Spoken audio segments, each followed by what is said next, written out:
करो आप करो।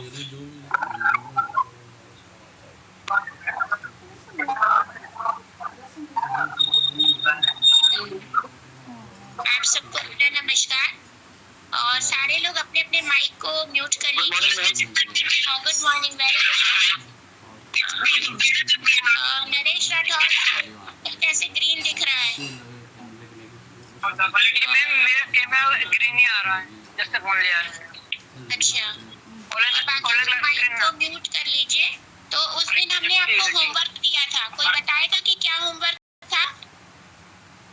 क्या होमवर्क था? मैम आपने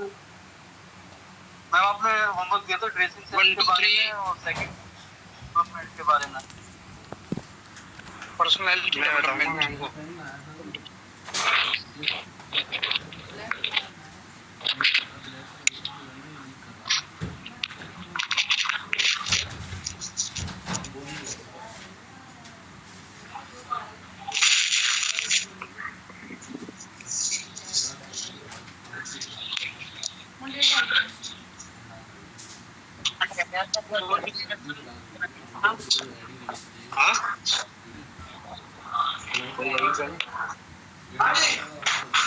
तो कोई बताएगा कि क्या होमवर्क दिया था मैंने? जी ma'am 1 2 3 Sunil Kumar personality development और ड्रेसिंग सेंस। Very good. तो ड्रेसिंग सेंस के बारे में थोड़ा बताइए, क्या पढ़ा आपने और क्या क्या होमवर्क किया? मैंने हमेशा बोला है कि आप लोग एक नोटबुक और पेन लेके बैठा करिए। ड्रेसिंग सेंस के बारे में मतलब फॉर्मल ड्रेसेस होनी चाहिए, आपके साफ सुथरे स्वच्छ ड्रेस होनी चाहिए, आपके बाल भी अच्छी तरह से कटे होने चाहिए, शेप बनी होनी चाहिए। अगर आप जेब रखते हैं तो वो भी ट्रिम प्रॉपर ट्रिम होनी चाहिए। हाइजीन में आ गया, वेरी गुड, बहुत बढ़िया। और कलर वगैरह भी क्या होना चाहिए, उसके अनुरूप होना चाहिए।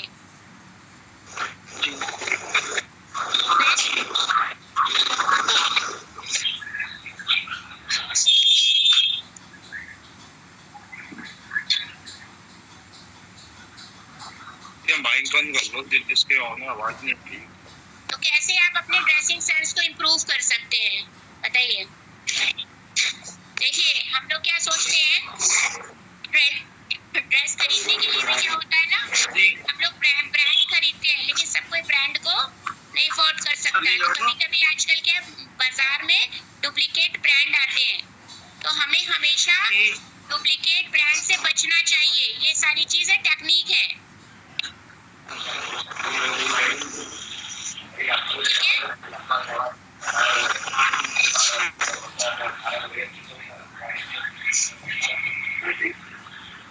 तो नहीं पढ़ा, अपने माइक म्यूट करिए।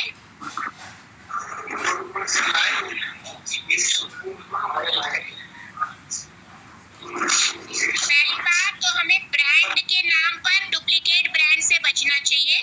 कपड़े उसी टाइप के कपड़े अच्छे भी मिल जाते हैं। बेसिकली होता क्या कि ब्रांड की प्राइसेस होती है, तो हम अर्विन टाइप के कपड़े जो होते हैं, जो अच्छे हो, कंफर्टेबल हो, हमें हमेशा मौसम के हिसाब से कंफर्टेबल कपड़े को चूज करना चाहिए, ठीक है?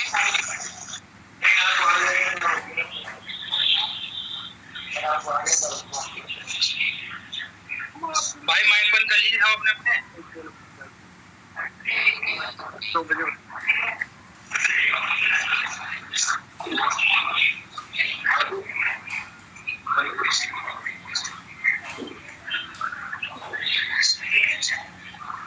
अरे भाई माइक बंद कर लो, डिस्टर्ब हो रहा है यार।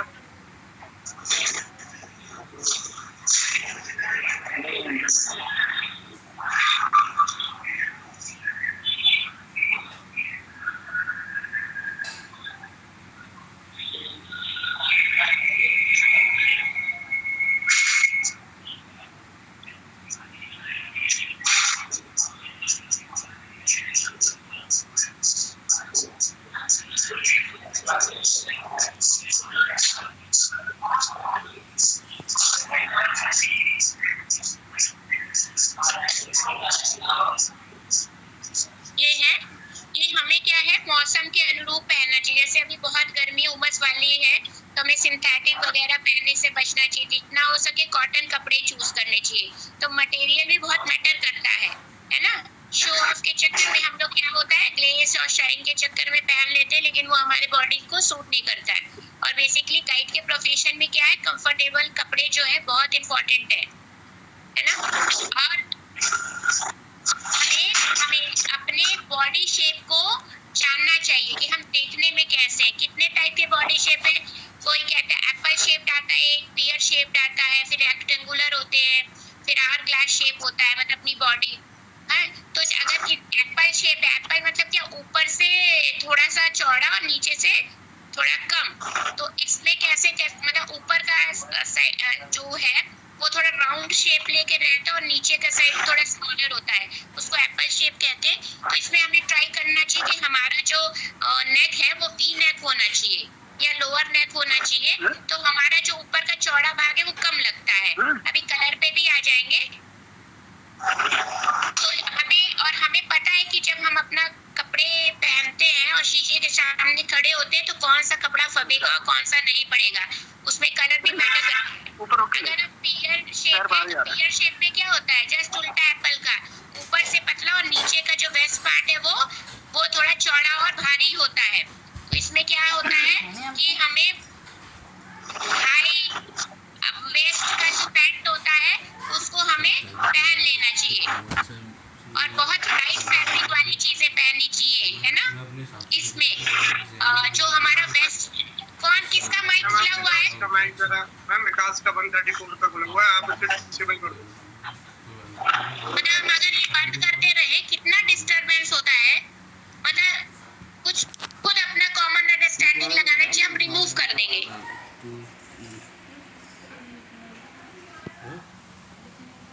लेकिन मैं अभी बंद है।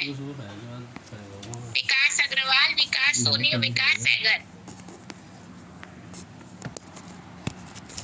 अपने माइक को थोड़ा ध्यान से सुन लीजिए, इन्हीं सब में से आएगा। अभी जो टॉपिक हम शुरू करेंगे वो कम्युनिकेशन स्किल ही है और उसमें एक गुड लिसनर होना कितना इम्पोर्टेंट है ये भी आपको पता चलेगा, है ना। तो अभी हम लोग ये एप्पल शेप की बात कर रहे थे, अब पियर शेप की बात कर रहे हैं। तो हमें क्या है, हाई वेस्ट का पैंट पहनना चाहिए पियर शेप में। अगर हमारा नीचे का हिस्सा भारी है तो वो एक एवरेज कहते हैं ना, बैलेंस अनुपात में हमारी बॉडी लगती है। फिर आर ग्लास शेप को कहते हैं, इसको कहते हैं कि भैया ये बहुत अच्छी बॉडी मानी जाती है कि कमर भी पतली होती है और ऊपर का भी प्रपोर्शन हाई और थाई का जो टॉप और थाई का भी अच्छा रहता है। तो इसमें जो है आप थोड़ा लोअर बेस वाली चीजें भी पहन सकते हैं, फिर शॉर्ट मतलब जो कम छोटे जैकेट्स भी पहन सकते हैं। अगर लड़कियां हैं तो स्कर्ट भी पहन सकती हैं। तो ये हमें अपनी बॉडी शेप को बहुत जानना जरूरी है। फिर रेक्टेंगल या इन्वर्टेड ट्रायंगल शेप होता है और ये ज्यादातर यही कॉमन शेप होता है और इसमें जो ऊपर का पोर्शन और थाई होता है करीब इक्वल प्रपोर्शन में होता है ना। हाँ ये customer order on can not be created as. अबे लंबा नहीं लग रहा है।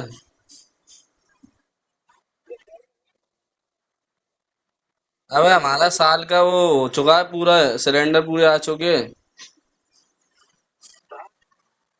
अब वो गुड़िया का भी इसी से आ रहा था। बड़ा भैया से कहना पड़ेगा। चल ठीक है।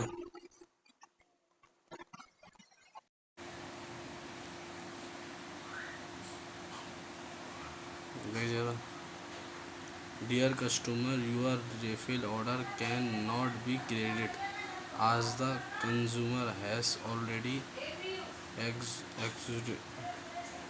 exhausted the monthly quota of 28 kilogram Indian. Monthly quota 28 kilo यानी 2 सिलेंडर हुआ है। तो इसमें जो सिलेंडर आएगा पता नहीं, बाद में चेक करूँगा सर। कुछ अलग करना है, हमेशा क्रिएटिव होना चाहिए, लेकिन वो क्रिएटिविटी क्या है, वो आप पर फबे। इम्पोर्टेंट चीज है कि वो अच्छा लगे, आप दूसरों से तो अलग लगे, लेकिन दूसरों से अलग लगने के चक्कर में बेकार या मतलब जैसे फनी न लगने लगे, ये बहुत इम्पोर्टेंट है। तो इसको आप ट्राई करिए। दूसरी चीजें, एसेसरी भी बहुत मैटर करती है, जैसे बेल्ट वगैरह आप है, शूज वगैरह है, वो अच्छी क्वालिटी का ले लीजिए। जरूरी नहीं कि आप ब्रांडेड ही ले, लेकिन ब्रांड की कॉपी एकदम मत पहनिएगा। एसेसरीज में भी ब्रांड की कॉपी नहीं, नहीं तो नॉर्मल, नहीं तो ब्रांड, कॉपी नहीं लेना है। और आजकल कॉपी बहुत चलती है और लोगों को समझ में आता है तो वो आपको और उससे चीप दिखा देता है। तो ये सारी चीजें इम्पोर्टेंट है। और किसने किसने किया है होमवर्क? मोहम्मद सोएब जी, होमवर्क हुआ है? नीतू कुमारी, अपनी वीडियो को ऑन किए रहिए। देखिए हम लोग मतलब आप कॉन्क्रीट वे में यहाँ पर नहीं आ पाए और हम लोग ऑनलाइन क्लास ले रहे, तो कम से कम वीडियो ऑन करके रखिए। इससे क्या होता है ना कि आपका फेस दिखेगा, आपकी एक्टिविटी दिखेगी। ये भी एक कम्युनिकेशन का जरिया है। आपका फेस भी अपने आप में कुछ कहता है, आपकी बॉडी लैंग्वेज भी कुछ कहती है। आप मुंह से कुछ भी ना बोले, हम पता चल जाएगा कि आप कितने एक्टिव है क्लास में। एक्टिवनेस दिखनी चाहिए ना। और अभी हम इसी पर्सनालिटी डेवलपमेंट में सबसे पहली बात कर रहे थे, कम्युनिकेशन स्किल, उसकी क्लास आज हम करेंगे इसके बाद। क्योंकि फेस एक्सप्रेशन भी बहुत इंपॉर्टेंट है कम्युनिकेशन में। अभी हम आएंगे इस पे, अभी तो पर्सनालिटी की बात कर रहे थे। तो अपने माइक को और वीडियो को ऑन रखिए, पता चलेगा कि सही में आप हैं या खाली आप ऑनलाइन क्लास ओपन करके इधर उधर कर रहे हैं। भाई वीडियो नहीं चलेगा और आप रिस्पॉन्स नहीं करेंगे तो इसका मतलब है कि अटेंडेंस के लिए आप आए हैं, नहीं तो फिर ट्रेनिंग का मतलब ही नहीं है ना। ऑनलाइन की जो पॉजिटिव चीजें हमको उसको लेना चाहिए। ये उसकी निगेटिविटी है कि भाई आप ऑन कर दिए और वीडियो ऑफ कर दिया, आप कुछ भी करते रहिए, क्लास लीजिए न लीजिए, क्या फर्क पड़ता है। इसीलिए होमवर्क दिया जाता है और क्लास डायलॉजिक होनी चाहिए। तो बोलने वाले भी मोटिवेट होता है, सुनने वाला भी मोटिवेट होता है ना। एंथ्यू मेंटेन रहती है। एंथुसियाज्म जो है बहुत इंपॉर्टेंट है किसी भी चीज के लिए, किसी भी कार्य के लिए। आप खुद इमेजिन करिए, एम्पैथाइज करिए, क्योंकि आपके प्रोफेशन में एम्पैथी बहुत इंपॉर्टेंट है। आप टीचर की जगह रहिए और आप कोई स्टूडेंट रहे ऐसे बिहेव करिए तो अच्छा नहीं लगेगा। या आप गाइड हैं और आपका क्लाइंट है, आप बताए जा रहे हैं और वो इग्नोर करता रहे और या चीजें ना आपको डायलॉजिक रहे और मोटिवेट करे, तो आप कितना देर एक वन वे कुछ भी नहीं होता। और मैं चाहती हूँ क्लास 2 वे कम्युनिकेशन हो। जितना डिस्कशन होगा उतना फ्रूटफुल होगा। और किसी ने किया होमवर्क और कोई इसमें कुछ ऐड ऑन करेगा ड्रेसिंग सेंस में? कोई भी? जतिन जी 31, जतिन जी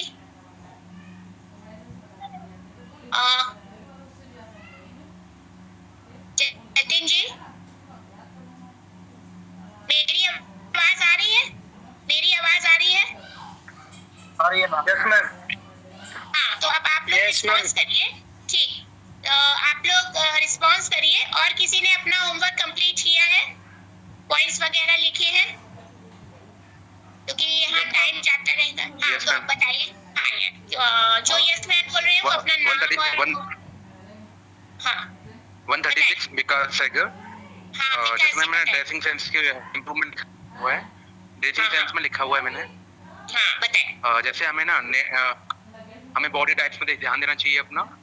चूज एंड राइट कलर, मतलब अपने टोन स्किन के अकॉर्डिंग जो हमारा कॉम्प्लेक्शन है उसके अकॉर्डिंग हमें सिलेक्ट करना चाहिए। कीप सिंपल, यानी सिंपल कपड़े हमें वियर करने चाहिए। एक्सेसरीज प्रॉपर्ली फोकस करना चाहिए। ड्रेस और ऑकेशंस के अकॉर्डिंग हमें, जैसे हम लोग होटल्स में रिसीव करने जा रहे हैं, एयरपोर्ट पर जा रहे हैं, उसके अकॉर्डिंग हमें ड्रेस सेंस पर फोकस करना चाहिए अपना। क्लीन एंड नीट फोकस करना चाहिए। क्लियर जो भी हमारा ड्रेस जो भी हमने बियर किया है हमेशा प्रेस करके पहनने चाहिए, प्रेस कपड़े। Yes ma'am. देन मैंने सेकंड किया मैम, आपने बताया था टिप्स टू इम्प्रूव आउन पर्सनालिटी। एक हमें बी पॉजिटिव रहना चाहिए, स्माइल ओपन करना चाहिए, ऑलवेज स्माइल करना चाहिए। और ज्यादा हमें अपने कस्टमर्स की थोड़ा लिसनिंग करना, थोड़ा सुनना चाहिए उनका, और बी पोलाइट रहना चाहिए उनके साथ में। और जो भी ग्रुप में आता है मैम उनके साथ में उनकी हेल्प करना चाहिए। बहुत बढ़िया, अभी बहुत बढ़िया। कॉन्फिडेंशियल होना चाहिए, थोड़ा कॉन्फिडेंट होना चाहिए कि अभी हम उनसे ज्यादा बहुत टॉक कर बढ़िया। रहे जो हैं। जो हमारे में कमी है, जो जो कैरेक्टरिस्टिक्स थे, अच्छे गाइड या क्वालिटीज थी, उसको हमको एसेस करके वही चीज हमको इम्प्रूव करना है ना। और नॉलेजेबल होना पड़ेगा। तो अपने नॉलेज को डे बाय डे इनहेंस कैसे करेंगे? स्टडी करके, रीड करके, है ना। तो जितना हमारे पास नॉलेज रहेगा, हमारा कॉन्फिडेंट उतना बढ़ेगा, और कॉन्फिडेंट बढ़ेगा तो हम पॉजिटिव होंगे। और निगेटिविटी अगर आती भी है तो निगेटिविटी और पॉजिटिविटी में कन्वर्ट करना है। और क्योंकि nothing beyond the state of mind, सारा हमारे स्टेट ऑफ माइंड के अंदर है। हम जैसा सोचेंगे वैसा ही हम बिहेव करेंगे। बताया था ना, हमारी थॉट प्रोसेस ही हमारे इमोशंस और बिहेव को डिसाइड करती है। तो हमें अपने थॉट प्रोसेस पे पर वर्क करना है। और जैसे मैंने बताया कि पर्सनल और प्रोफेशनल लाइफ आपको अलग रखनी है। अपनी पर्सनल समस्या आपके प्रोफेशनल लाइफ पर हावी ना हो, हमेशा ध्यान रखना है। ठीक है। तो आज हम लोग स्टार्ट करेंगे कम्युनिकेशन स्किल। तो कम्युनिकेशन स्किल से क्या समझ में आता है, कोई बताए? हम लोग कम्युनिकेशन स्किल बहुत बार बात कर चुके हैं। हाँ, बताए।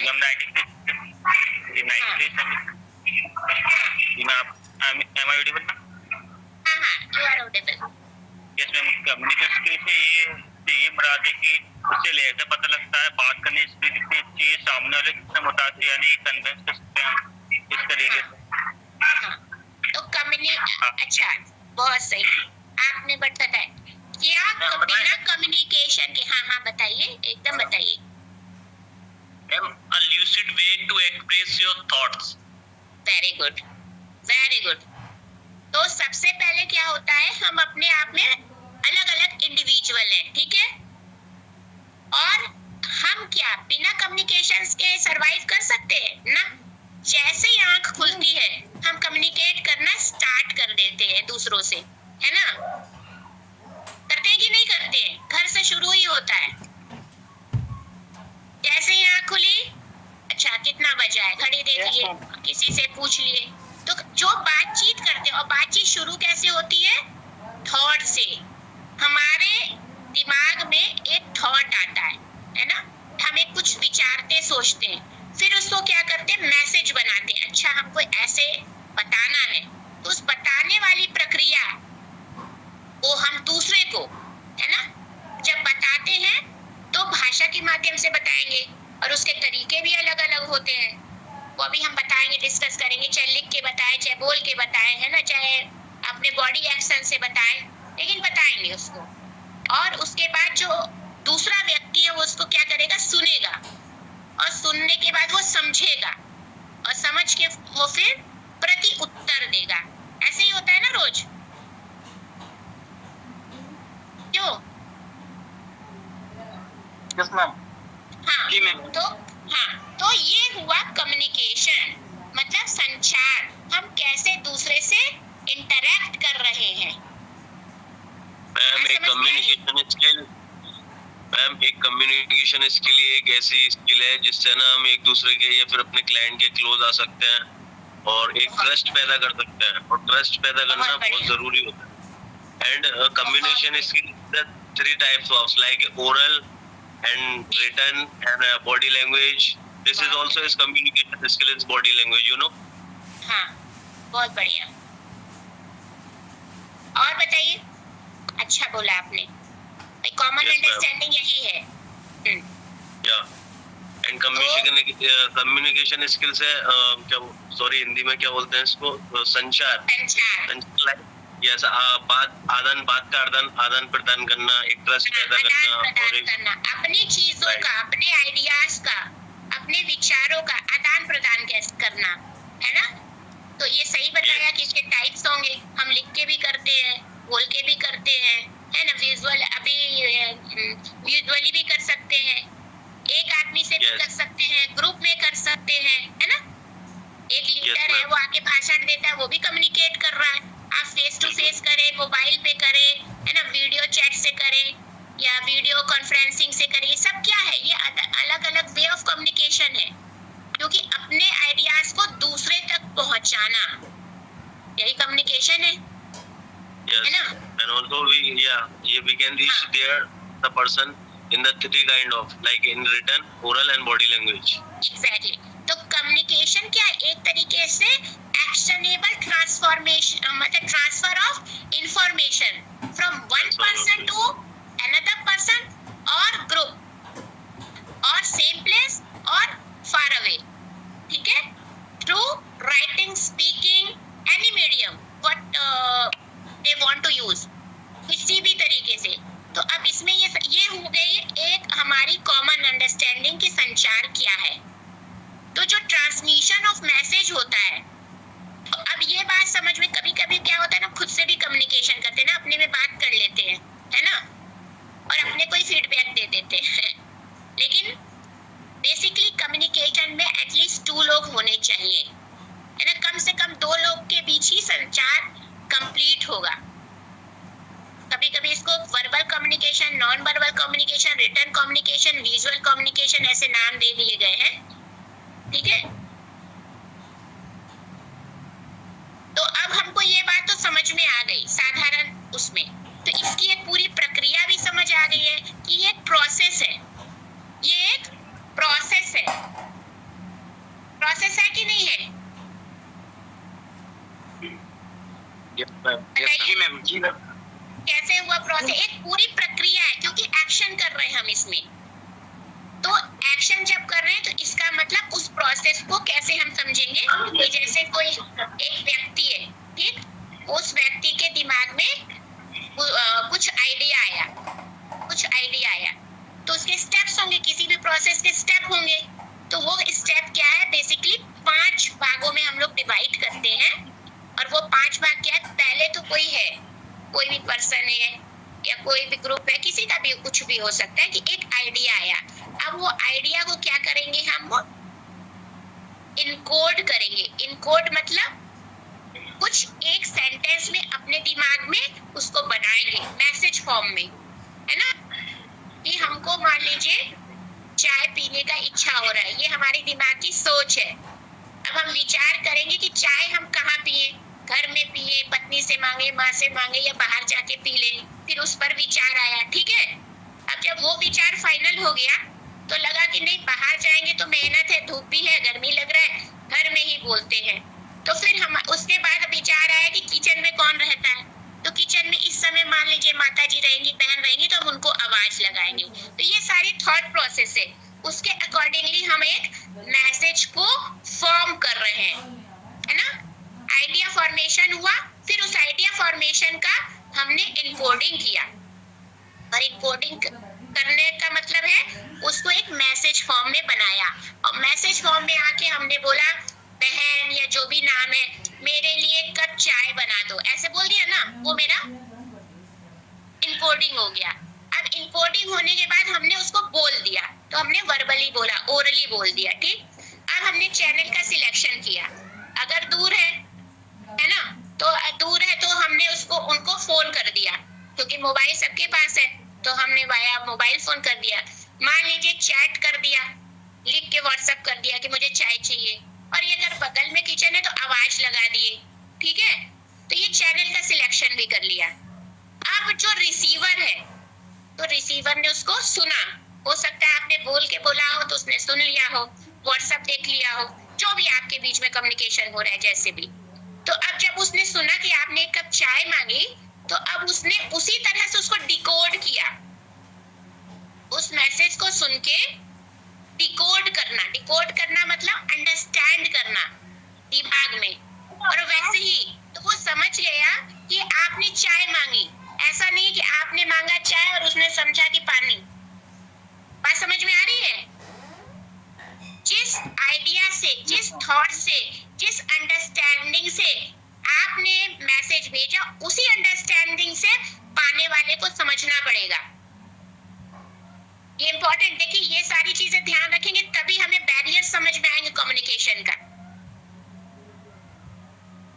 ठीक है। मान लीजिए यही चीज अगर जर्मनी में रहते और आपके यहाँ कोई काम वाली आती और उसको हिंदी नहीं आता और आपको जर्मनी नहीं आता, तो क्या वो आपके लिए चाय बना पाती? वो इस हिसाब से समझ पाती? इसका मतलब भाषा भी एक होनी चाहिए, अंडरस्टैंडिंग तभी तो होगी। अगर अलग अलग भाषा है तो तो वो बैरियर हो गया। ये सारी चीजें छोटे छोटे एग्जाम्पल से इसीलिए समझा रहे हैं।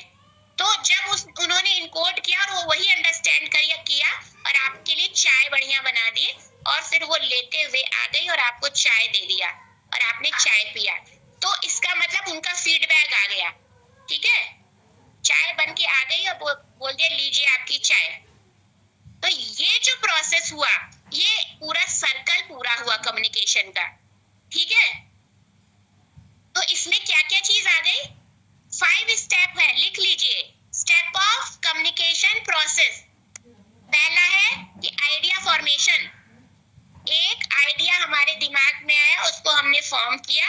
हो सकता है कि पूरा ग्रुप ही आइडिया बना रहा हो, पूरा ग्रुप दूसरे ग्रुप को दे रहा हो। भाई ग्रुप और टीम वर्क भी होता है, ये अलग चीज है, लेकिन एटलीस्ट 2 लोग कम्युनिकेशन में होने चाहिए, 2 लोग बहुत जरूरी है।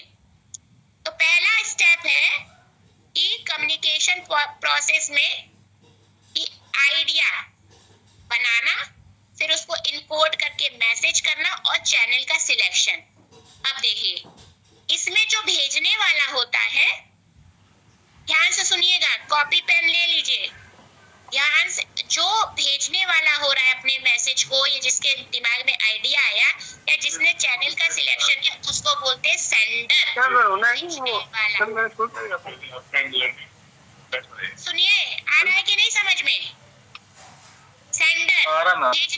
भेजने वाले को बोलते हैं, सेंड करने वाले को बोलेंगे सेंडर। तो ये किसकी रिस्पॉन्सिबिलिटी है? आइडिया का फॉर्मेशन, इनकोडिंग और चैनल सिलेक्शन, वो सेंडर की रिस्पॉन्सिबिलिटी है। अब वो आइडिया पहुंच के दूसरे के पास चला जाता है। ठीक है, और जब दूसरे के पास, चाहे वो आपका कस्टमर हो या आपका फ्रेंड हो, आपका फैमिली मेंबर हो, अब उसने उसको क्या किया? उसको आपके मैसेज को रिसीव किया।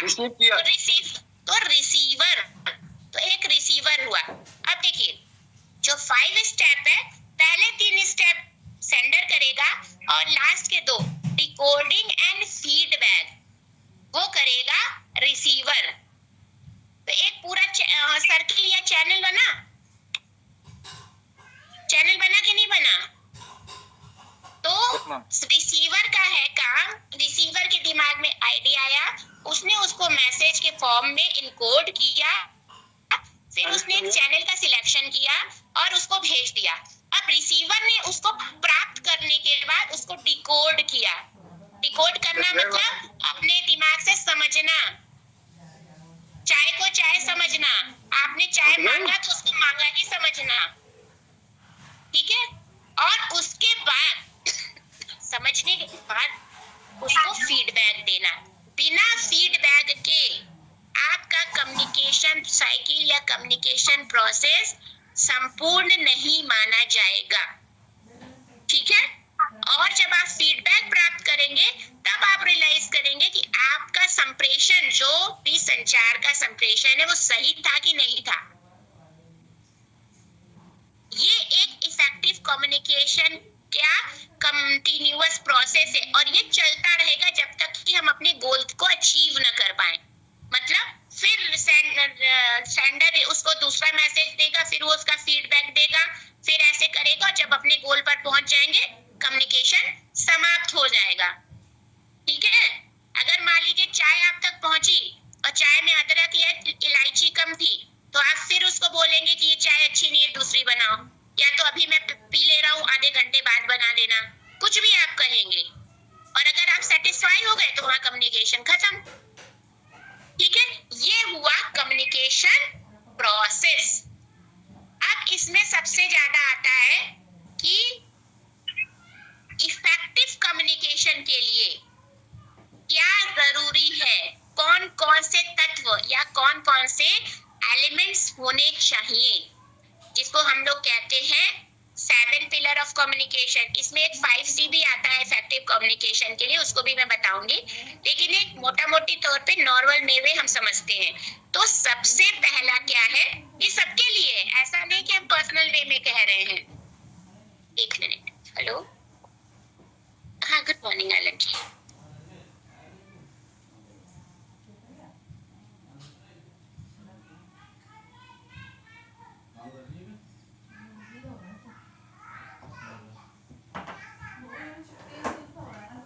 मैम ने जो वाला कौन सा कम्युनिकेशन बताया अभी, इफेक्टिव कम्युनिकेशन? क्यों भाई? यस यस इफेक्टिव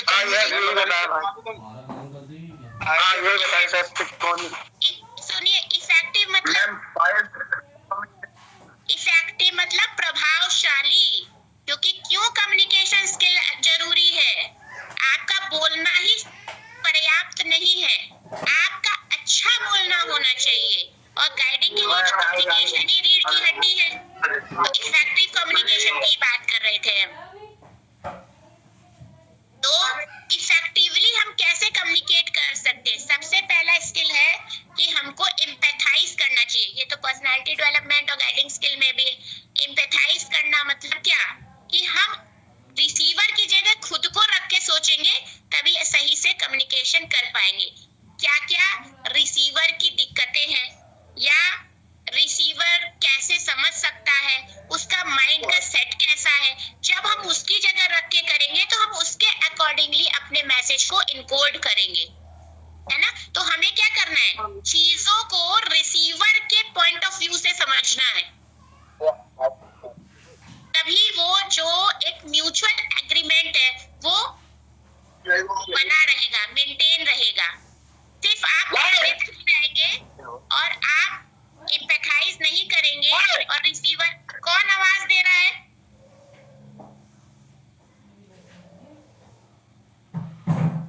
अगर आप एम्पैथाइज नहीं करेंगे तो आपका कम्युनिकेशन इफेक्टिव नहीं होगा। हमें रिसीवर के पॉइंट ऑफ व्यू से समझना पड़ेगा। हमें ये समझना पड़ेगा कि अच्छा, रिसीवर को कम सुनाई पड़ता है, या रिसीवर जल्दी चल नहीं सकता है, या रिसीवर की कुछ भाषाई प्रॉब्लम है ना, या वो तुतला के बोलते हैं। तो ये सारी चीजें उनके पॉइंट ऑफ व्यू से समझना पड़ेगा। तब हम जाके उसके अकॉर्डिंगली मैसेज को इनकोड और डिलीवर करेंगे। दूसरा आता है लिसनिंग। देखिए, लिसनिंग बहुत इंपॉर्टेंट है। क्यों इंपॉर्टेंट है? क्योंकि हमें अच्छे से सुनने वाला होना चाहिए। अगर हम अच्छे से सुनने वाले नहीं होंगे तो हम कभी भी गुड कम्युनिकेटर नहीं बन सकते हैं। हर प्रोफेशनल, चाहे वो कोई भी जॉब हो, और specially sales, negotiation, coaching, mentoring, interview में, मैनेजिंग, ये सारी जॉब्स में लिसनिंग तो बहुत इंपॉर्टेंट है। और अगर आप नॉन प्रोफेशनल भी हैं तो भी घर में भी बहुत ध्यान से सुनिए। देखिए, चीजें अगर आप ध्यान से सुनेंगे तो हेल्दी कम्युनिकेशन होगा, और हेल्दी कम्युनिकेशन होगा तो कॉन्फ्लिक्ट होने के चांसेस बहुत कम होंगे। Compression handling. हाँ, क्योंकि क्या होता है कि हम, आप अपने में इमेजिन करिए अपनी अपनी सिचुएशन से या परिस्थिति से, कि अगर हम बहुत ज्यादा अच्छे से नहीं सुन रहे किसी को तो झगड़े का कारण बन जाता है ना। जब हम एम्पैथाइज करके नहीं सुनते हैं, समझते हैं, तो भी झगड़े का कारण बन जाता है। तो लिसनिंग बहुत इंपॉर्टेंट है। तो लिसनिंग क्या करता है? Listening power is a very important, and because we can't hear to very clearly our requirement of the client, then we can't say communication with them, because comprehension handling is a very very important between the communication skill, and this is the main step to learn communication skill, because we should have knowledge the comprehension handling. If we can we can listen and we can understand, then also we can explain and we can provide the services preference according the client. Exactly. There are 5 pillars. Communication is very important. दो तरफा communication के लिए बहुत important है कि हम good listener हों। Good listening होने से क्या है, कम्युनिकेशन बहुत इफेक्टिव होगा। और इससे क्या होता है, जो सामने वाला स्पीकर है वो मोटिवेट होता है, उसमें एक झील आती है। तो हमेशा हमें प्रयास करना चाहिए कि जब कोई बोल रहा है, स्पीकर से हम आई कांटेक्ट बना के बात करें। अरे सतीश साहब, ये हमसे नाराज है, हम जानते हैं किस बात में नाराज है। अपने माइक को म्यूट करके आप हमने कुछ उन लोगों को माइक बंद कर लो, बंद कर देना, बस माइक बंद कर लो। ये बता रहे हैं कि ये लोग गुड लिसनर नहीं है, अपना भी परेशान होंगे, पूरी क्लास को डिस्ट्रैक्ट करेंगे।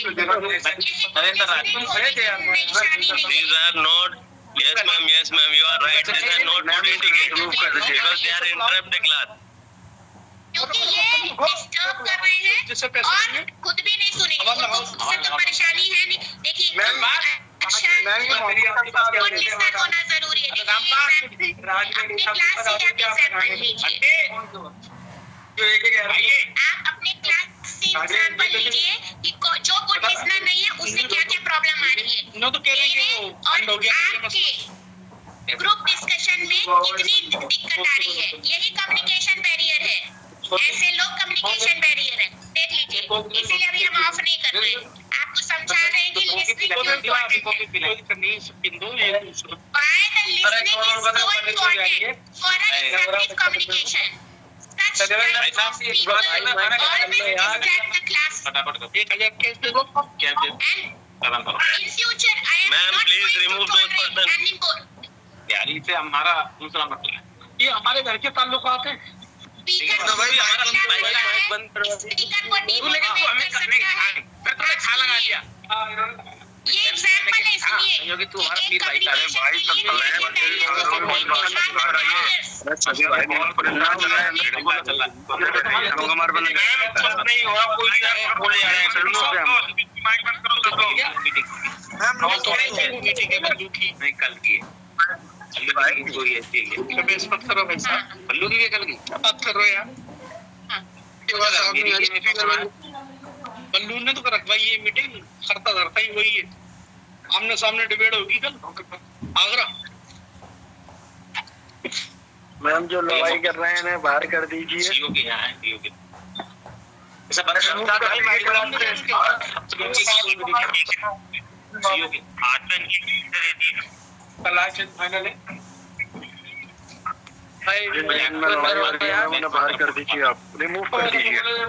बैठेंगे नहीं बैठेंगे वो नहीं, पत्रों का हिस्सा है। मैं रिमूव इसलिए नहीं कर रही हूँ क्योंकि मैं बताना चाह रही हूँ कि हमारे और आपके बीच मैं अभी क्या हूँ, सेंडर हूँ, आप रिसीवर है, और दे आर द बैरियर्स।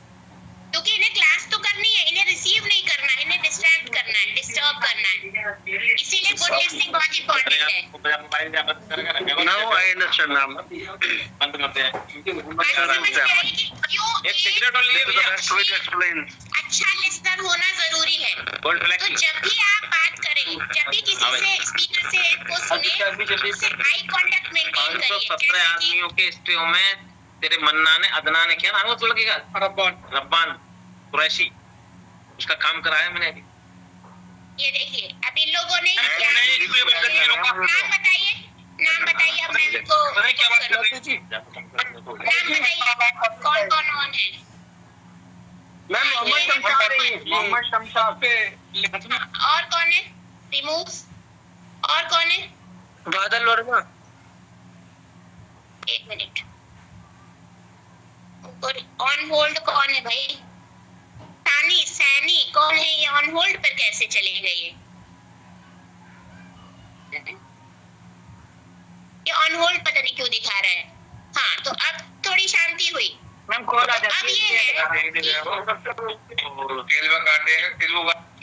लीजिए कि मैं यहाँ पर अभी सेंडर हूँ, आप रिसीवर हैं, और मैं ध्यान से आपको सुन रही हूँ, आप मुझे ध्यान से सुन रहे हैं, तो कम्युनिकेशन कितना इफेक्टिव हो रहा है। लेकिन ये जो डिस्ट्रैक्ट गुड लिसनर नहीं है, इन्हें खुद से भी मतलब नहीं है, और आप पूरी क्लास से नहीं मतलब, और स्पीकर मतलब मैम से भी नहीं मतलब है।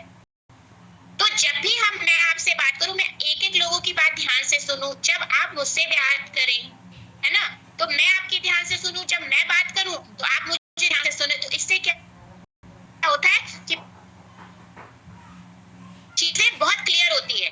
तो इससे क्या हमें क्या करना है, हमेशा स्पीकर से आई कांटेक्ट मेंटेन करना है। लेकिन आजकल हो क्या रहा है कि हम रहते तो वहीं पर है, चाहे फेस टू फेस हो चाहे कोई भी माध्यम हो, लेकिन हम क्या करेंगे, टेक्सटिंग करेंगे, अपने फोन में रहेंगे, या हम खिड़की से बाहर देखते रहेंगे, या उधर उधर घूमते रहेंगे, या दूसरा काम करते रहेंगे, और बॉडी लैंग्वेज में कभी मतलब अपनी उंगली को चबाते रहेंगे, या अपने किताब को या उंगली को नचाते रहेंगे, बाल को खींचते रहेंगे, इधर उधर ताकेंगे, या छुप के कुछ और ही पढ़ते रहेंगे।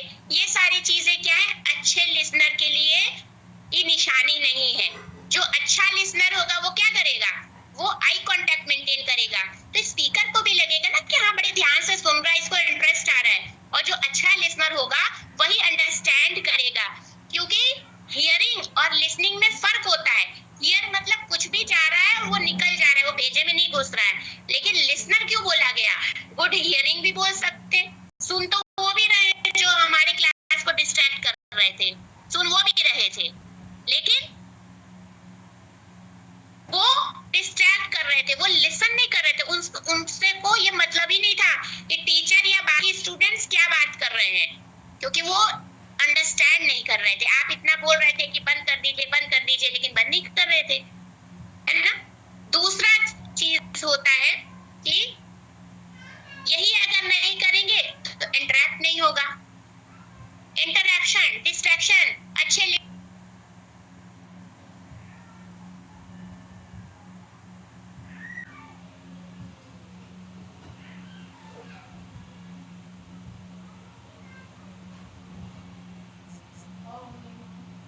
मेरी दुलक्की पहनी है तेरी टूई से, चल दौड़ दौड़ दौड़ दौड़ दौड़ दौड़ और बच के नाच, ओए खसे चल चल चल चल। ओ ये कैसा पानी पीता है? पानी नहीं पसीना है। पसीना? मिलके का पसीना इतना? आहो पूरा मग निचोड़ता है तेरा यार। पहले सोचा था आधा पागल है, पूरा पागल है सरदार।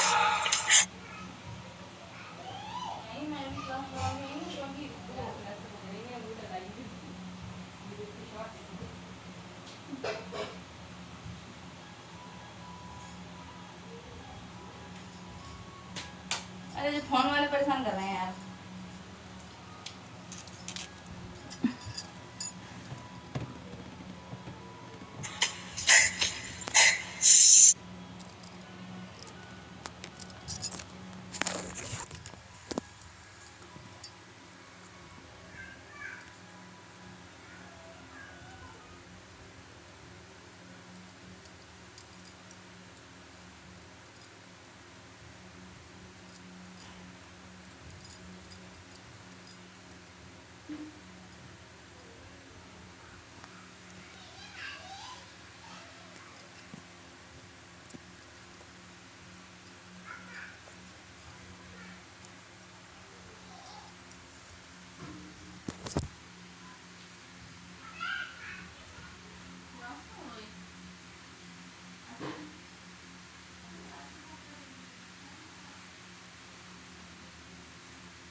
भैया को आ रहा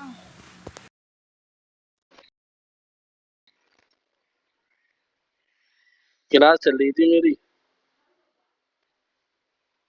हाँ हाँ बोलो, क्लास चल रही थी मेरी इसलिए नहीं उठा पा रहा था। समीर बाहर है अभी जरा, सर क्लास चल रही है, क्लास चलते हैं फोन उठाया और बोल दूं मैं उसको कुछ, क्या कहना। ठीक है ठीक है। कैसे कट गई यहाँ से? अरे कुछ लड़ाई झगड़ा सा हो गया था। हाँ हाँ वो मर गए, हो गया काम करो।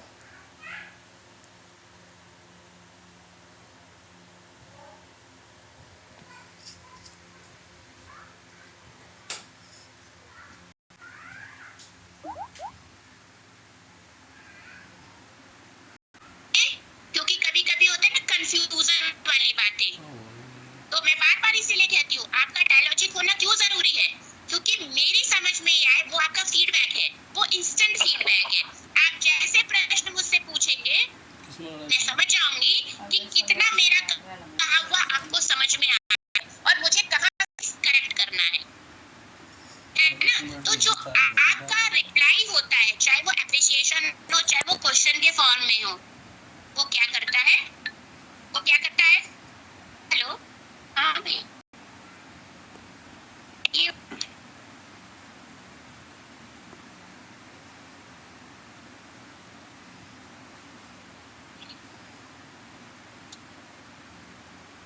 देखिए चार्जिंग मत देनी होगी नहीं फिर हमें बता दीजिए, ठीक है। अब ये है, अब जैसे कि यहाँ पर मैं आपको, मुझे दूसरे कामों के लिए भी मुझे क्या करना पड़ रहा है, फोन को रिसीव करना है, क्योंकि आज सर भी नहीं आए हैं और एक सर भी नहीं आए हैं, मुझे ये मेंटेन करनी है। तो ये भी एक डिस्ट्रक्शन है। अब मैं आप दोनों से बात कर रही हूँ और हम लोग बात कर रहे क्लास में, लेकिन बीच बीच में फोन आ रहा है। ये भी एक तरह से का क्या है, बैरियर है कम्युनिकेशन में, क्योंकि मुझे तीसरी चीज भी हैंडल करनी पड़ रही है।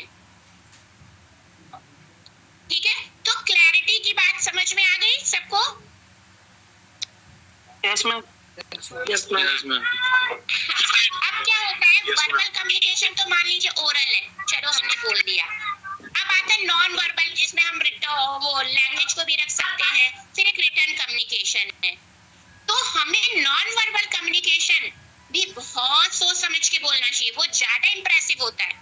मान लीजिए कि हम किसी को अप्रिशिएट नहीं कर रहे, लेकिन ऐसे थम्स अप दिखा दिए तो दूसरा समझ जाएगा हाँ बहुत अच्छा बोल रहा है, और ना हो तो किसी को ऐसे दिखा दे तो समझ आएगा कि मुझे पीटने को कह रही है ना। तो अपने आप में ये पूरा सेंटेंस पूरी कहानी बता दे रहा है, थम्स अप। अगर दूसरा जो भी फिंगर्स एक्सप्रेशन है, मेरी आंखें है ना, मेरे बैठने का तरीका, मेरे ऊँघने का तरीका, ये अपने आप में चीजें बता देता है कि हम किस मूड में हैं, हम क्या चाह रहे हैं।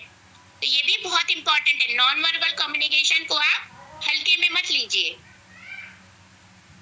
ठीक है। ये तो इसमें है, क्योंकि कभी कभी क्या होता है कि हम चलते फिरते भी मुंह से कुछ नहीं बोलते हैं, लेकिन कम्युनिकेट कर लेते हैं, है ना। करते हैं कि नहीं करते हैं अपने बॉडी लैंग्वेज से। आपको आंख कैसे करना है, कैसे बैठना है, पोस्चर क्या होगा, किसको क्या, आप किसी को ऐसे लाल रुमाल दिखा दीजिए। अभी मैं इस पे पब्लिक स्पेस पे नहीं बता सकती, कुछ खराब सा उंगली दिखा दूं तो कितना वल्गर लगेगा, है कि नहीं। तो हमें पता होना चाहिए कि हमें कहाँ क्या करना है, क्या शो करना है, कब हमें रिलैक्स रहना है, कभी कब हमको आई कांटेक्ट करना है। ये अपने आप में पूरी कहानी कह देता है, ठीक है। फिर क्या होता है कि अच्छा कम्युनिकेशन करने में हमने जब एम्पैथी कहा, तो संग संग हम प्रोफेशनल लाइफ में भी रहे तो हम थोड़ा सा पर्सनल हो जाए, है ना। क्योंकि जो एक रैपो बिल्डिंग होता है वो क्या करता है,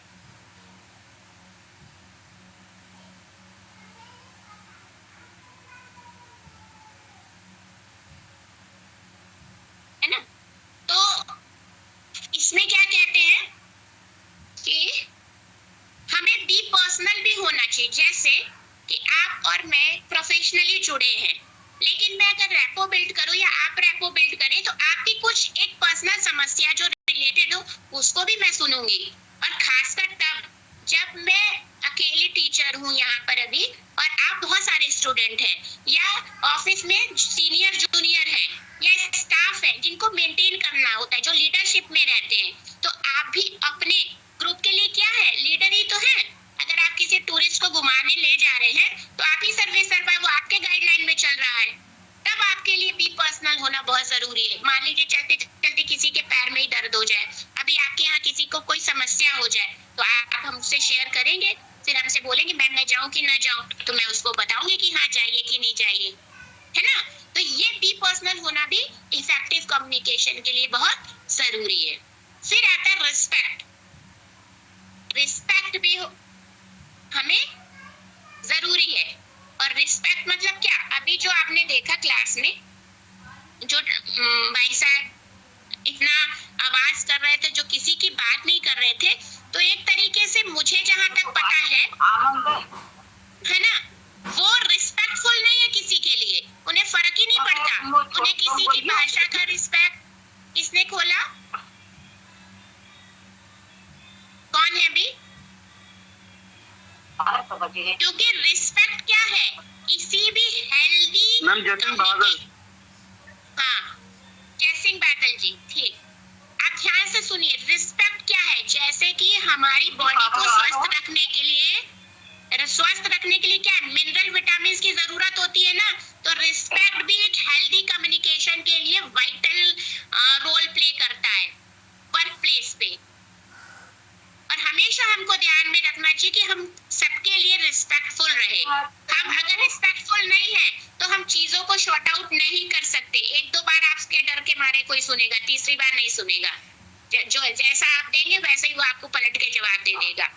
तो हमारा कन्वर्सेशन में हमें फोकस्ड होना चाहिए कि हम उनकी रिस्पेक्ट करें, और रिस्पेक्ट करेंगे तभी हम अच्छे से एक्टिव लिसनिंग कर पाएंगे। अगर ये जो भाई साहब है उनको जरा भी मेरी और आपकी रिस्पेक्ट होती ना, तो उनको ये पता होता कि हम यहाँ पर क्लास ले रहे हैं और ये बहुत इंपॉर्टेंट है 1 घंटा, तो हम गड़बड़ी न करें। तो उन्होंने रिस्पेक्ट भी नहीं रखी, इसलिए वो एक्टिव लिसनर नहीं है। फिर आता है मीडियम।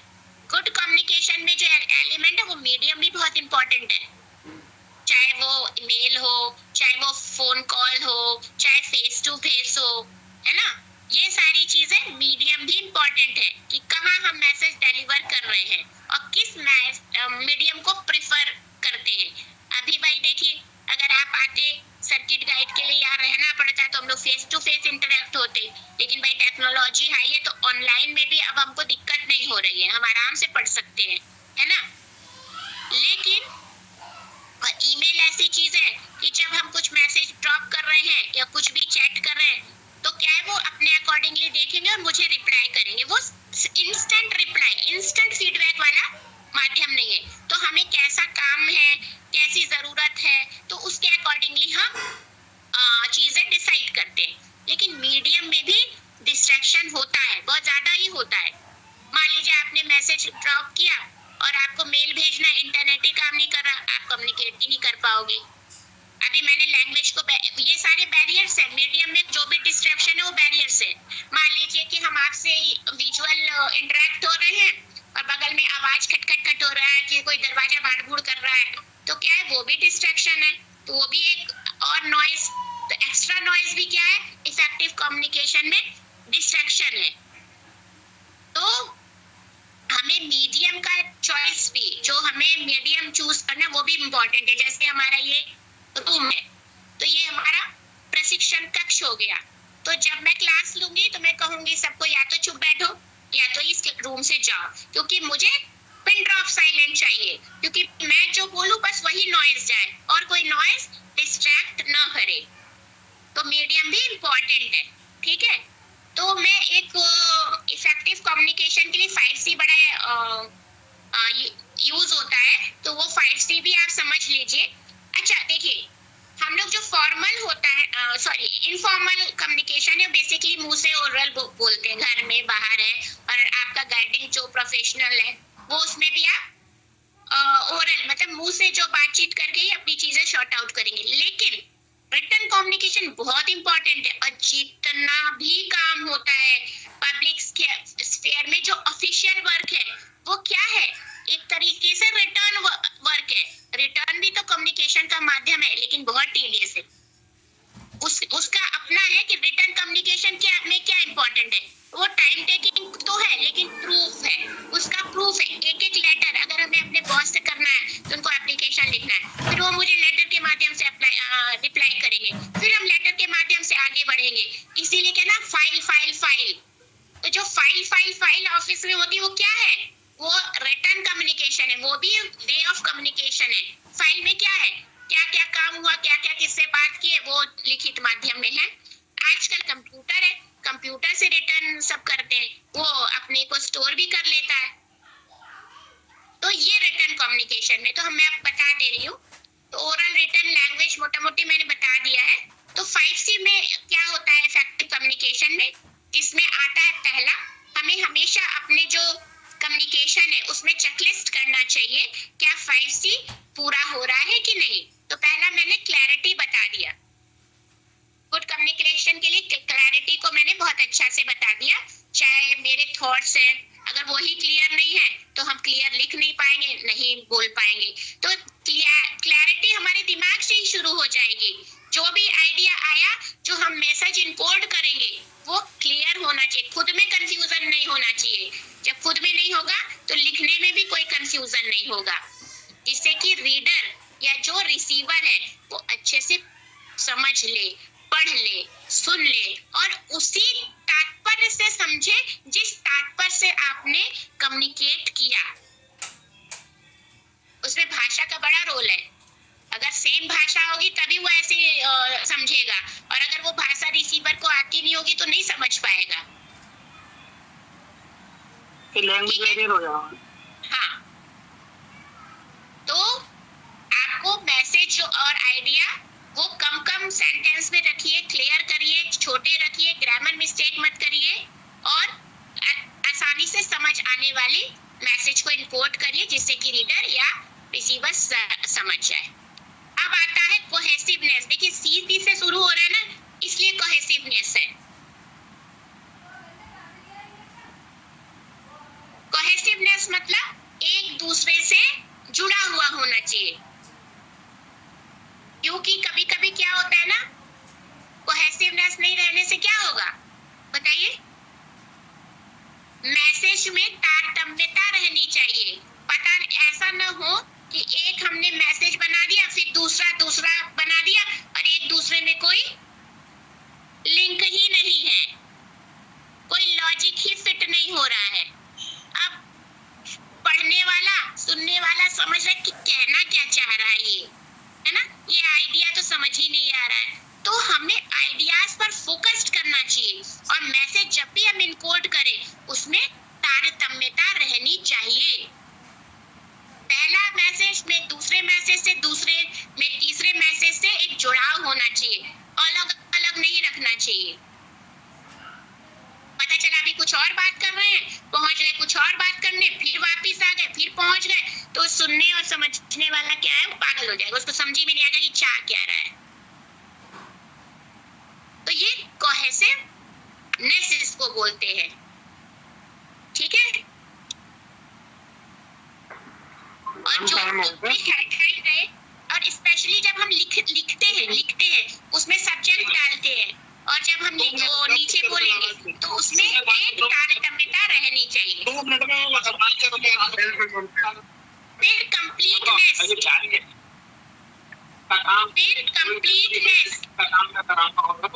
नंबर की बात करें तो ये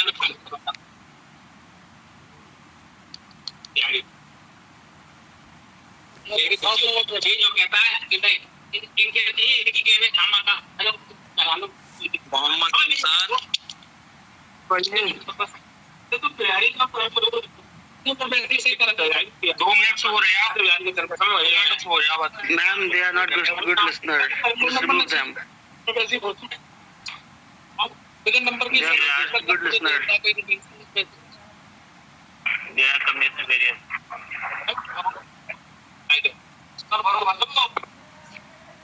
फॉर्म भरूंगा, पहले जाकर नाम मान लिखाना हो, सिर्फ करते भाई मैम रिमूव देम। हाँ, तो अब आया कोहेसिवनेस के बाद कंप्लीटनेस। जो भी आपका प्रेजेंट आइडिया हो, है ना, इतना भी इंफॉर्मेशन हो, वो क्या होना चाहिए, कंप्लीट होना चाहिए। वो एक सफिशिएंट, जब रिटर्न, देखिए रिटर्न में और भी इंपॉर्टेंट हो जाता है कि हम एक पैराग्राफ लिख रहे हैं फिर कंप्लीट करके दूसरे पैराग्राफ में आ रहे हैं, तो कंप्लीटनेस दिखनी चाहिए। जैसे कोहेसिवनेस दिखना चाहिए तो कंप्लीट दिखना चाहिए। ऐसा ना हो कि बीच में कुछ मिसिंग हो, यार ये तो छूट गया।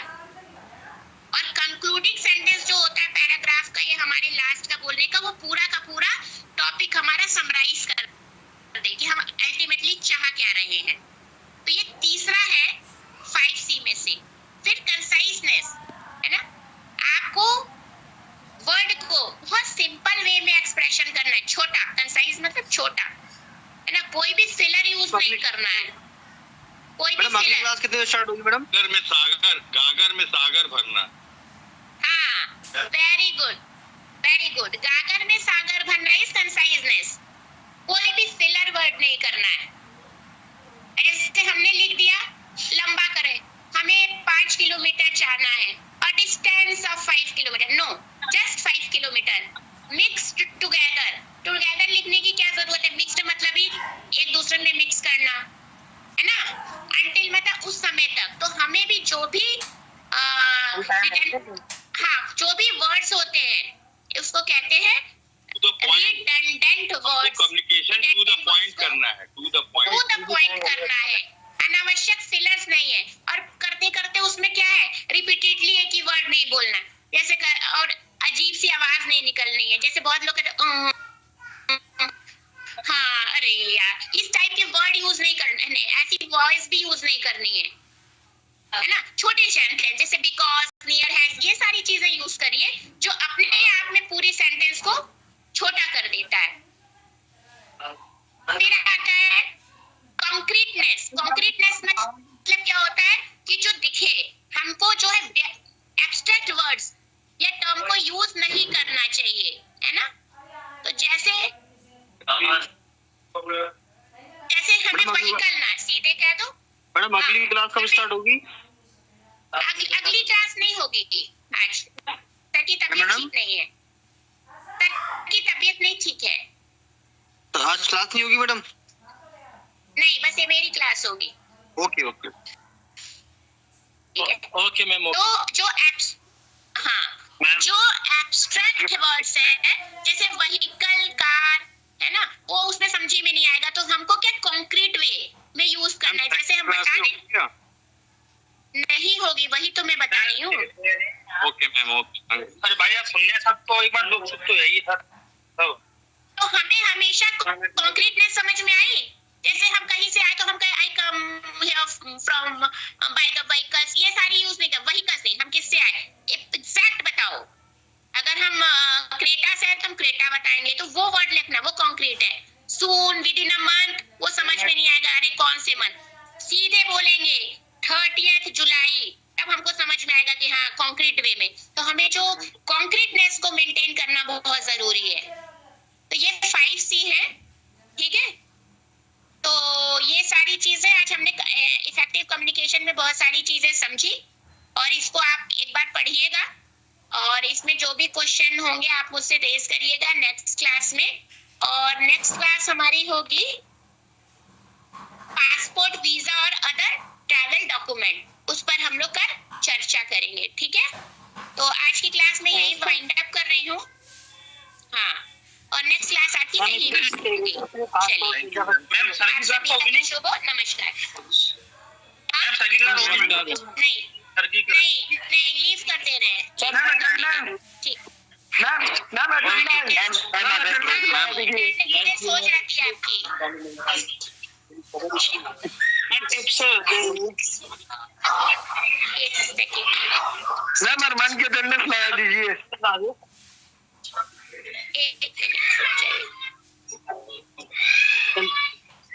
बहुत लोग अटेंडेंस लगाने आते हो, लगवाने नहीं आते बस। करने आते हो, पता है आपको, हमें पता है, इसीलिए हम अटेंडेंस एकदम लास्ट में लगाते हैं। आज 125 ही लोग दिख रहे हैं, हो गई अटेंडेंस आपकी। चलिए आपका दिन शुभ हो, और सबको मेरा नमस्कार। Excuse me ma'am, hello ma'am, बताइए। Hello ma'am. हाँ बताइए मैम होमवर्क में क्या दिया मैम? हेलो मैम, अटेंडेंस हो गई क्या? इसी को रिपीट करिए। आपका होमवर्क है, नेटवर्क इशू बहुत आ रहा है। इसमें सब आ जाएगा। मैम प्रोजेक्ट के बारे में जानना चाह रहे थे थोड़ा सा। नहीं, प्रोजेक्ट का भी नहीं, पहले मैम अरमान एक्टर की अटेंडेंस ला दीजिए। अब अटेंडेंस लग गई है। अटेंडेंस लगी घंटों की बैठ गई भाई। फील्ड वर्क प्रोजेक्ट होता है, वो ये क्लास जब खत्म होगी तब आपको बताया जाएगा, अभी नहीं। चलिए मैं लीव कर रही हूँ। हाँ, नेक्स्ट क्लास में हेलो मैम। हेलो मैम, बताइए। के निकले हैं फॉर्म। हाँ, वो लोकल गाइड के हैं। हेलो मैम 102 चारों। हाँ, लोकल गाइड है, जो इनमें क्या फर्क है? दीजिए, आप करवा दीजिए। चलिए मैम इस गाइड में और उसमें क्या फर्क है? ये आप लोग सर्किट गाइड है, तो ये सर्किट घुमाएंगे, वो लोकल गाइड है, ठीक है। Okay thank you ma'am. Ma'am attendance होगी? हाँ, अटेंडेंस हो गई है। मैम आपने अरमान अख्तर की अटेंडेंस ला दीजिए। अरमान अख्तर की आप वीकली रिपोर्ट भेजेंगे अटेंडेंस की। आप लोग अभी परेशान नहीं है, बस पुलिस कॉप से आप लोग अपना पुलिस वेरिफिकेशन का अप्लाई कर दीजिए, वो टाइम टेकिंग है, वो कर दीजिए। मैम बहुत से बच्चों की पुलिस वेरिफिकेशन कंप्लीट है। कंप्लीट है। हमने 1 महीने पहले करा लिया है वेरिफिकेशन, आप परमान की ले लीजिए। मैम ठीक है। मैम वो ना लोकल गाइड के लिए है, तो वो पूरे उत्तर प्रदेश के लिए किसी एक रीजन के लिए है। वेरिफिकेशन लिखिएगा लिफाफे पे। चलिए रीजन के लिए या पूरे उत्तर प्रदेश के लिए है? टाइम नहीं दे पाऊंगी, ये बाद में मैम कर लेंगे। हाँ ठीक है ठीक। कुछ कहना चाहता है इनकी सुन लीजिए। मैं बार बार कुछ कहना चाह रहे हैं डंगर की तरह।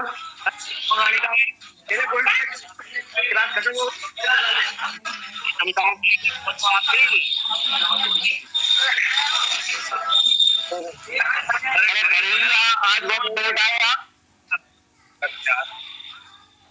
पूरा सर्कल कट कर दिया। अच्छा भाइयों, आज की क्लास यहीं पे खत्म होती निकल जाइए।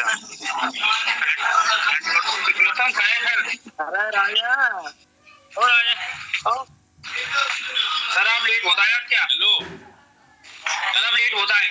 मैं रतन खड़े बोल रहा हूँ। नमस्कार नमस्कार नमस्कार नमस्कार। सर आप कहाँ से? अरे मैं तो था, आपने देखा ही नहीं उसको। आप लेट आए। आप काफी लेट आए। सर आप कहाँ से हैं? लेट नहीं आया, मैं टाइम पे था। अच्छा सर, आप दिखे नहीं दिखे आप। मैं लेट नहीं था, मैं टाइम पे था, आप लोगों ने मुझे देखा नहीं। कहाँ से रतन खरेदी? आप सुन पा रहे हैं मुझे? हाँ रतन खरेदी, आप सुन पा रहे हैं मुझे? अरे जी बोल रहे हैं? जी जी जी, आप सुन पा रहे हैं, देख भी पा रहे हैं? जी जी, मैं आपसे एक सवाल पूछना चाहता हूँ। जैसे हम लोग आते हैं ब्रज सर्किट में, तो क्या हम लोगों को आगरा में काम करने की इजाजत मिलेगी? देखिए, सर्किट में एसआई अप्रूवल अभी शायद नहीं हुआ है, आर्कोलॉजिकल सर्वे ऑफ इंडिया। कि हम लोग जो है 2022 के टूरिज्म पॉलिसी में जो सर्किट्स दिए गए हैं, उसमें ही हम लोग अलाउड हैं। तो हमें ये उसमें दिया गया था कि आगरा है।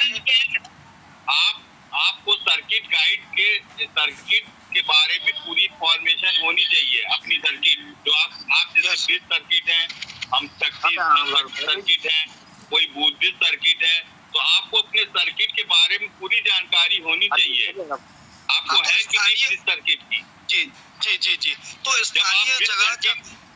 जब आप टूरिज्म पॉलिसी 2022 को पूरी तरह से पढ़ेंगे, तो आपको पता लग जाएगा कि आपके पूरी ब्रिज सर्किट में आपको क्या क्या फायदे हैं और क्या क्या आपको अलाउड है। ठीक है खरे जी, आपसे सेटिस्फाइड हुए हम। जैसे हम लोग कुंभ मेले में अलाउड नहीं है, हम शक्ति स्थल सर्किट वाले कुंभ मेले में अलाउड नहीं है। हम लोग कुंभ मेले के लिए दूसरी ट्रेनिंग कर रहे हैं जो यहाँ प्रयागराज में दी जा रही है। तो अभी इसी वजह से पोस्टपोन हो गई है, बाद में होगी। पहले 15 तारीख से होने वाली थी, लेकिन मानसून की वजह से अभी उसको पोस्टपोन कर दिया गया। पानी बरस रहा है और बाढ़ आने वाली है, उसको पोस्टपोन कर दिया गया है। मतलब ये तो वो हो गया जो ब्रज सर्किट में, मतलब नॉलेज पूरी होनी चाहिए पूरी नहीं। टोटल सर्किट में हम लोग जो है लोकल गाइड नहीं है जी, हम लोग कुंभ मेला गाइड नहीं है जी। हम लोग कुंभ मेला गाइड बनने के लिए कुंभ मेला गाइड की अलग ट्रेनिंग होती है, उसको अलग से लेना पड़ता है, उसका पैसा अलग है।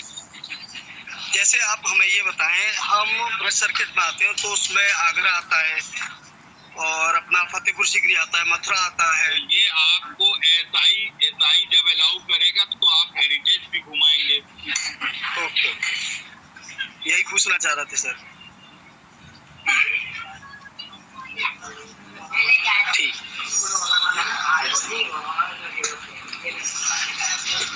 अभी लोकल लेवल गाइड की निकली है वैकेंसी, अभी भी निकली है। हाँ, हमने देखा, आपने ऐड दिया है, तो आप जाइए जहाँ पे उसमें, वो भी हम ही लोग के ऑफिस से हो रहा है ना जी, MKITM से, वो भी ट्रेनिंग हो रही है। से, हाँ। तो अभी मैडम ने बताया कि आप लोकल गाइड नहीं है, आप सर्किट गाइड, आपको लाइसेंस सर्किट गाइड का मिलेगा।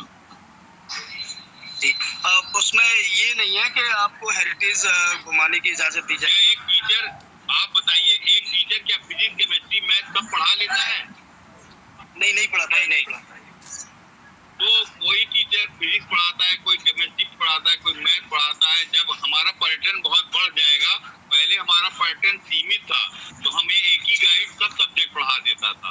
पहले टीचर एक हुआ करता था और वो सब सब्जेक्ट पढ़ा देता था 1 2 3 4 5 में।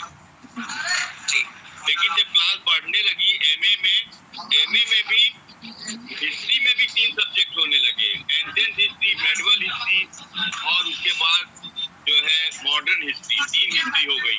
तो जब क्लास बढ़ने लगती है तो सब्जेक्ट का भी सब्जेक्ट होने लगता है। वैसे ही टूरिज्म जब बढ़ेगा तो गाइड की भी संख्या बढ़ेगी और गाइड के सब्जेक्ट भी बढ़ेंगे। तो जब सब्जेक्ट बढ़ेंगे, लोकल गाइड होगा, कोई एक्सकर्शनिस्ट होगा, कोई एडवेंचर गाइड होगा, इस तरह से सब गाइड के क्लासिफिकेशन हो जाएंगे। हम क्या एडवेंचर गाइड हो सकते हैं? नहीं हो सकते। एडवेंचर गाइड वही हो सकता है जिसको एडवेंचरस चीजों की पूरी जानकारी हो और उसमें और ट्रेंड होगा, मालूम हो, जो वही ट्रेंड तो एडवेंचर। वैसे ही लोकल गाइड जो है, जरूरी नहीं कि वो सर्किट गाइड हो, और सर्किट गाइड जरूरी नहीं कि वो लोकल गाइड हो। तो लोकल गाइड का कर सकते हैं क्या?